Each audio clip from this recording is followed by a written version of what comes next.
ലഹരിക്കും അക്രമത്തിനുമെതിരെ 24 chief editor R Sreekandan Nair നടത്തുന്ന SKN40 Kerala യാത്രക്കിടെ ജനകീയ ഇടപെടൽ. കുത്താമ്പുള്ളിയിലെ ജനവാസ മേഖലയിൽ സ്ഥിതി ചെയ്യുന്ന കള്ള് ഷാപ്പ് 24 ഇടപെടലിനെ തുടർന്ന് മാറ്റിസ്ഥാപിക്കാൻ തീരുമാനമായി. നാട്ടുകാരുടെ ആവശ്യപ്രകാരമാണ് 24 ഈ വിഷയത്തിൽ ഇടപെട്ടത്. കുത്താമ്പള്ളിയിലെ കള്ള് ഷാപ്പ് ജനവാസ മേഖലയിൽ നിന്ന് മാറ്റി സ്ഥാപിക്കണമെന്നത് നാട്ടുകാരുടെ വർഷങ്ങളായുള്ള ആവശ്യമാണ്. വിവിധയിടങ്ങളിൽ പരാതി നൽകിയെങ്കിലും അനുകൂല ഇടപെടലുകൾ ഉണ്ടായില്ല.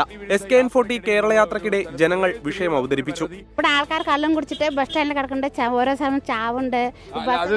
ബുദ്ധിമുട്ടുണ്ട്. ഇതിന് പുഴയ്ക്ക് പോകാൻ പറ്റുന്നില്ല, കടയ്ക്ക് പോകാൻ പറ്റുന്നില്ല. കുട്ടികൾ ഇവിടെ വന്നാൽ കളിക്കാൻ പറ്റില്ല. അവര് വായിൽ വന്ന് തെറികളൊക്കെ പറയാം. കള്ള് ഷാപ്പ് എടുക്കണം, അവിടെ മാറ്റണം. വഴി കൂടെ പോകുമ്പോൾ പഠിക്കുകയാണെങ്കിൽ ഞങ്ങൾ നിൽക്കാം. 24 chief editor R Sreekandan Nair ജനങ്ങളുടെ സാന്നിധ്യത്തിൽ ഷാപ്പ് ഉടമകളുമായി ചർച്ച നടത്തി. യോജിച്ച സ്ഥലം കിട്ടിയാൽ ഉടൻ ഷാപ്പ് മാറ്റി സ്ഥാപിക്കാമെന്ന ഉറപ്പും ലഭിച്ചു. 40 വർഷമായിട്ട് ഇവിടെ നിൽക്കുന്ന 40 വർഷം മേലെയായി ഉള്ള കള്ള് ഷാപ്പാണ്. ഒരു വിപരീം പ്രശ്നങ്ങളൊന്നുമില്ല. ആളുകളൊക്കെ വളർന്നപ്പോഴും പിന്നെ അതേമാതിരി പുതിയ കെട്ടിടങ്ങൾ വന്നപ്പോഴും ഇവർക്ക് ഇവിടുന്ന് എങ്ങനെയെങ്കിലും ഇവിടെ ഒഴിപ്പിക്കണം എന്നുള്ള ഒരു ധാരണയാണ്. അല്ല, ഞങ്ങളെപ്പോൾ നല്ലൊരു സ്ഥലം കിട്ടി നിങ്ങൾ മാറും. സ്ഥലം പിന്നെന്താ, അതിൽ സംശയം എന്താ? വേറെ സ്ഥലം കിട്ടിയപ്പോൾ മാറുള്ളൂ നമ്മള്. 24 ഇടപെടലിന് നാട്ടുകാരുടെ നന്ദി. സ്ഥലം കിട്ടിയാ എപ്പോ വേണമെങ്കിൽ മാറാം സാറേ, അതിൽ സംശയം എന്താ? മാറാൻ തയ്യാറാണെന്ന് വെച്ചാൽ സ്ഥലം നോക്കി കൊടുക്കാം. അതിൽ സംശയമില്ല.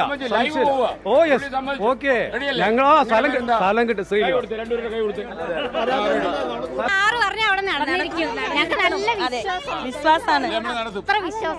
കുത്തമ്പള്ളി നെയ്ത്തു ഗ്രാമത്തിന്റെ വിവിധ സ്ഥലങ്ങളിലൂടെ കേരള യാത്ര പര്യടനം നടത്തി.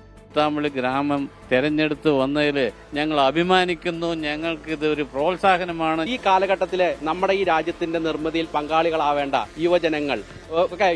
യുവത്വം ഇല്ലാതായി പോകുന്ന ഒരു സ്ഥിതി നമുക്കുണ്ടാവാൻ പാടില്ല. അതിനെതിരെ നമുക്ക് കൃത്യമായി പോരാടണം. ആ പോരാട്ടത്തിൽ ഞങ്ങളും പങ്കുചേരും.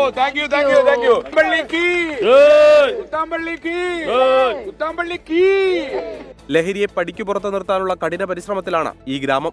24 തൃശൂർ.